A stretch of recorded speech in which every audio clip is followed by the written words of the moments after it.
Alam nyo, sa totoo lang, nung kami nangangampanya ni Yorme, ang laging tumatatak sa aking tenga at sa aking puso ay ang pangako niya na tulungan ang bawat distrito dito sa Maynila na magkaroon ng episyenteng health centers.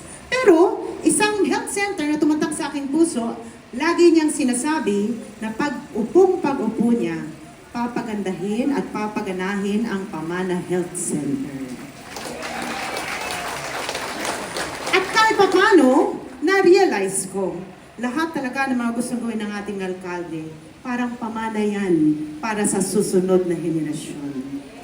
Alam nyo, bilang Vice Mayor at Presiding Officer, ang tunay na trabaho ko po talaga ay siguraduhin na ang kanyang plano para sa Maynila maisulong ng legislative side dito sa ating gobyerno. Kaya kasama ng ating mga konsihal, pag siya'y may inuutos, same day, pinupukpok po namin para bilis-kilos rin ang mga konsihal. But alam niyo, sa totoo lang nandito ako para ipakilala ang isang tao na alam kong kilala niyo na. Pero isang perspektibo ang gusto kong pakita sa inyo dahil sabi nga nila, lagi akong nasa likuran ng ating alkalde. At nakilala ko siya. Nakita ko ang kanyang mga dasal araw-araw na mabigyan niya ng tunay na suportang pang-medikal ang mga Manileño. Dahil sabi niya, nung bata siya, hirap na hirap sila. At ayaw na niyang merong bata, magulang at pamilya na kailangan maghikahos para lamang ipaglaban ang kalusugan nila. Kaya ibibigay ko na po ang mikropono sa regalo sa atin ng Panginoon dito sa Maynila, ang ating nag-iisa, si Yorme Isko Moreno Dumagoso.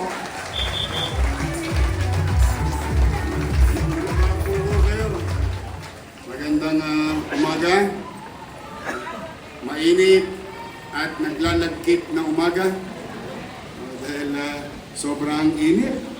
Diyos ko, sabi nga sa Bisaya, mapasok. Tama ba?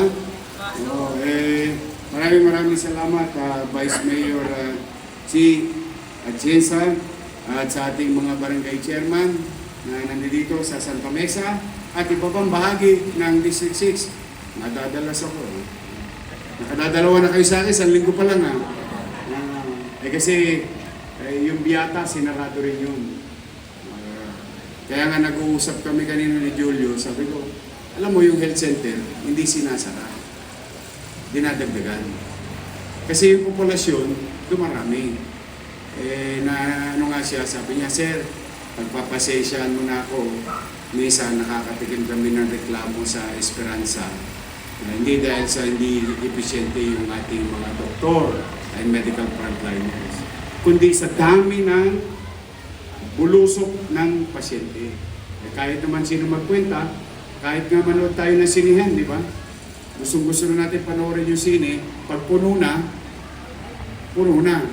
And that's why, ang inyong lingkod at 10 ng aking mga kasamahang lingkod bayan na inyong hinalal. Andiyan dyan, si Voltaire, tayo nga kayo, alam mo, pogi-pogi. Sino bang dalaga rito? Purong mukhang dala na lahat. Meron sa labas. Okay. Ayo. May asin po si nanay. Si Voltaire, si Elmer Park, Christian Joyoy, Doc Mercado, at ang kasing edad ng mga lolo't lola ko, si Lou Veloso. Ayan, yung mga yan, totoo po yung sinasabi ni Vice Mayor. Habang wala kaming pera, kami gawa ng disenyo, improvement, planning. Kaya si Andres, hindi yan mapagkakatulog. Pero believe ako, no? Bata pa lang si Chi, kilala niya na si Andres. So alam niyo na, matanda na si Andres. Kaya magkababata raw sila. Sapagkat ayaw kong sayangin ang oras. Para pagka nagkataon, choppy na lang ang problema. Kaysa yung nauna yung pera, saka pala mag-iisip ng gagawin. Kaya ang inyong pamalanglusad ay hindi natigil ng kakaplano at pagka meron na, tira na. And today is the day that the Lord has made. We will rejoice and be glad to Him. Sabay-sabay. This is the day This is the day that the Lord has made, that the Lord has made. Tama na, wala akong dalang pansit saka kasi after nung charismatic nung araw, dinadayo ko yun. Kaya very close sa akin yung kanta. Kasi nung araw, nung atabs ka, di ba may charismatic. O makakantahan na. Pagkantahan na, susunod nun, chicha na. Pero nasa okasyon. No? Eh, inaabangan namin nung araw. But kidding aside, I think this is the day that the Lord has made. Wherein you paid the price for so many years. You were deprived of such healthcare facility. Now, we are happy to inform you of all the challenges financially or fiscally ng City of Manila. Eh, talagang pinilit po namin na bigain ang gripo. Nandito ang ating mga partner. Na kahapon, kamiting ko lang. Eh, natutuwa naman ako. Eh, magandang-maganda ang datingan ng Maynila o pagdating sa PhilHealth. O palakpakan natin ang ating mga taga-PhilHealth. Nung pinagawa natin yung ospital ng Maynila, nagtatag tayo ng isang area kung saan sa lahat ng mga nababasa kong sulat, napapansin ko maraming tinatamaan sa puso, sa cancer. Sabi ko, I think it's high time, lagyan nyo yan ng para sa puso.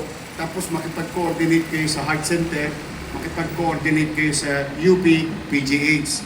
Kako. E di madaling salita, by multiple tens of millions, ang halaga ng makina, ng laboratory. Eh nung nawala po ako, hindi ginamit.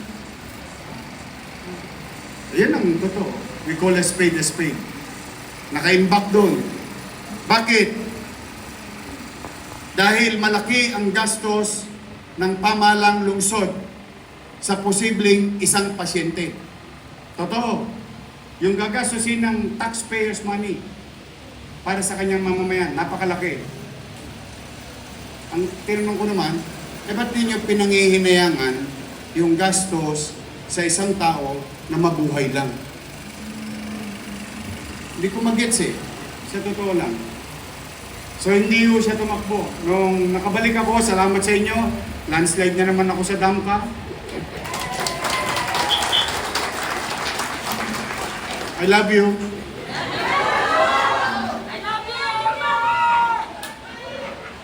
Inactivate ko. And good thing, Director Padilla and our interventionist, cardiologist. Malapit na po ako mag-doktor, mag-exam na po ako. Sa tulong nila, nakapag-angiogram tayo ng maraming beses na. Magkano angiogram? 50, 80,000. O sa Lourdes, dito na lang. Huwag ka na lumayo. Magtanong kayo ng angiogram dyan. Ito masama. May nakitang bara. Barado. Hindi naman pwede si malabanan doon. I-angioplastica. 1 million. Minimum. Kasi usually tatlo. Yung binibiling goma. O, hindi yung goma, bakal yun. Parang goma. Stent. Stent. Mahal yun. Eh, paano kung tatay mo? Paano?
groundbreaking.